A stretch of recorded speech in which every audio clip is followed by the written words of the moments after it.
population. La crise coronavirus, je rappelle le nombre de cas, 410 cas ce soir. Aucun nouveau cas n'a été constaté par le personnel de l'ARS. Et la question de l'immunité collective à présent, ce Graal qui nous permettra d'éviter une seconde vague épidémique et d'être globalement débarrassé de ce virus. Moins de 6% des Français infectés sur le plan national. Ici, encore moins proportionnellement à la population. Mais il faudrait 70% de personnes infectées pour être immunisées. Explications et réactions dans ce reportage de Maud Stenbach. Dans cette boulangerie, la vitre en plexiglas restera bien en place après le 11 mai. Dans cette épicerie, même scénario. Désinfection des mains, port du masque, des gants ou encore accès limité à 2 personnes en magasin. Autant de mesures qui seront encore appliquées. 11 mai, je ne vois pas pourquoi on enlèverait cette mesure-là, sachant que c'est une mesure qui sert à rassurer les clients, nous-mêmes en tant que personnel, puisqu'on n'a pas arrêté de travailler avec le confinement, mais aussi c'est une mesure de sécurité.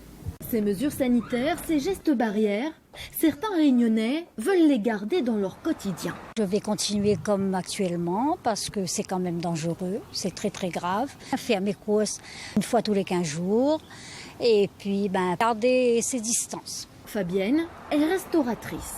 Par contre, c'est vrai que les clients, j'ai quand même une crainte, c'est qu'ils ne respectent pas de se laver les mains avant de venir, qui croient que le confinement est terminé vraiment et qui ne font pas vraiment attention. On va peut-être oublier aussi. Je pense que tous les gens vont laisser tout ça derrière eux, vont oublier.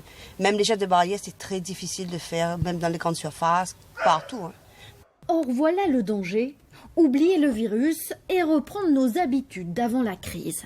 Selon une estimation de l'Institut Pasteur, d'ici le 11 mai prochain, 5,7% des Français auront été infectés par le coronavirus et pourraient potentiellement être immunisés. Mais est-ce assez pour éviter une deuxième vague de contamination si toutes les mesures de précaution venaient à être arrêtées dès le 11 mai ? Absolument pas.